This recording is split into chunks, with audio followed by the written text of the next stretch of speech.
Resident Evil 3 Remake is one of the most great game bad remake situations ever. It looks incredible, it's pure chaos, but it's actually worth your time in 2026. Hey everyone, I'm Stefan, let's jump in. Alright, quick background so we're on the same page. Resident Evil 3 Remake originally dropped right after the Resident Evil 2 Remake, and expectations were absolutely through the roof. People wanted another slow, creepy, puzzle heavy survivor horror game, and instead Capcom gave us this very fast, very cinematic action horror ride. You play as Jill Valentine, ex-Stars member, stuck in Raccoon City while everything is on fire and everyone is trying to eat you.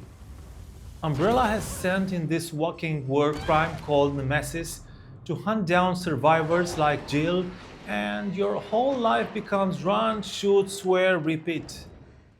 You team up with Carlos and the UBCS squad, and the game basically follows their escape attempt as the city collapses. The remake keeps a lot of the big story beats from the original.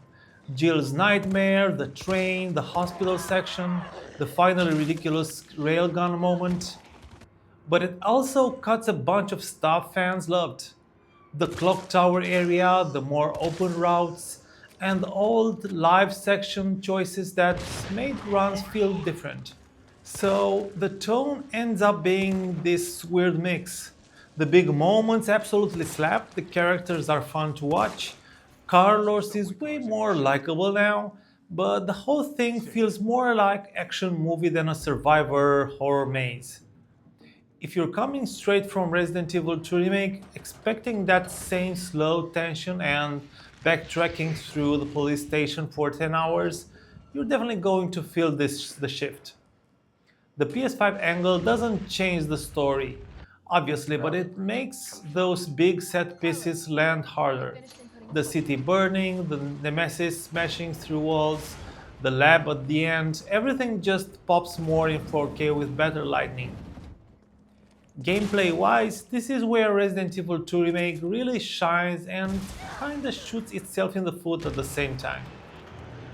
Moment to moment, it feels great. Combat is punchy, the guns sounds nasty in the best way, and when you land a clean headshot and the zombie just drops, it's super satisfying.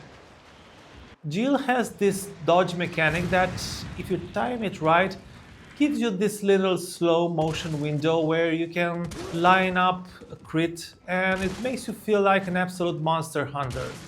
Right until you mistime it and get folded.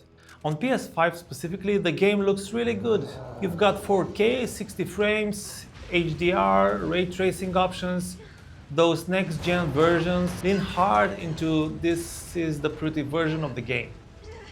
The lighting in the city streets, the hospital, the labs at the end, everything has this glossy, wet, gross horror vibe that works way better in high resolution.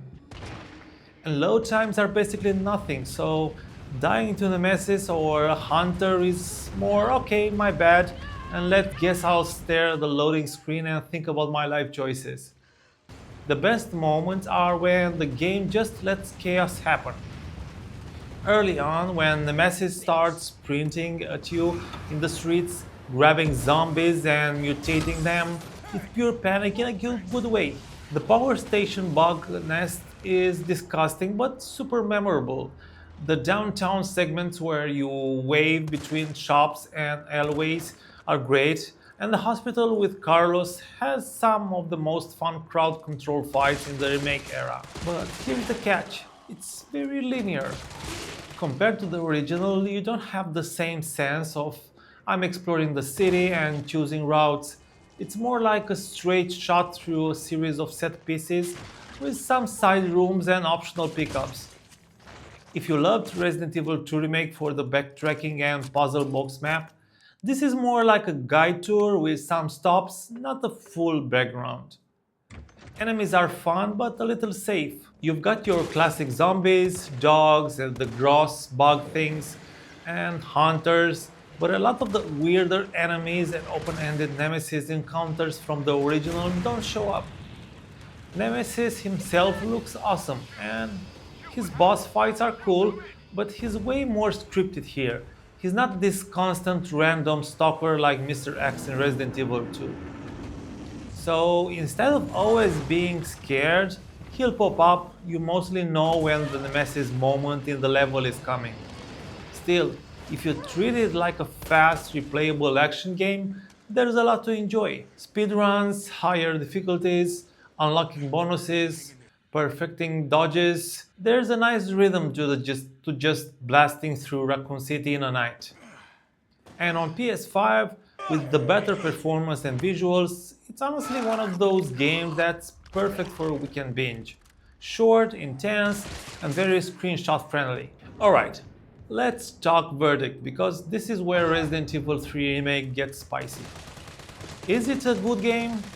Yeah, I'd say it's a very fun, very polished action horror game. The shooting feels great, the pacing almost never drags. It looks fantastic on PS5, and Jill and Carlos absolutely carry the story moments.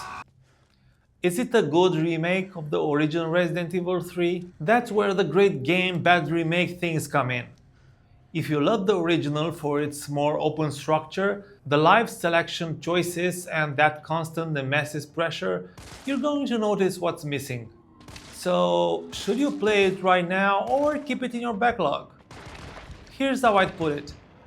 If you want a short, intense horror action ride that you can finish in like one or two settings, absolutely play it.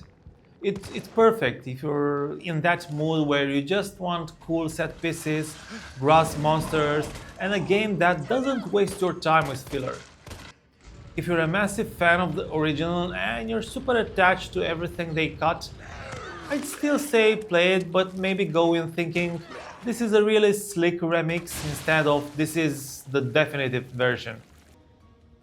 You'll enjoy the ride more if you don't expect it to hit every nostalgia box. If your backlog is huge and you're only picking absolute must plays, Resident Evil 3 Remake is that really good but not essential category. It's not as mind-blowing as Resident Evil 2 Remake or as wild as Village, but it's still a strong night of zombie chaos, especially on PS5.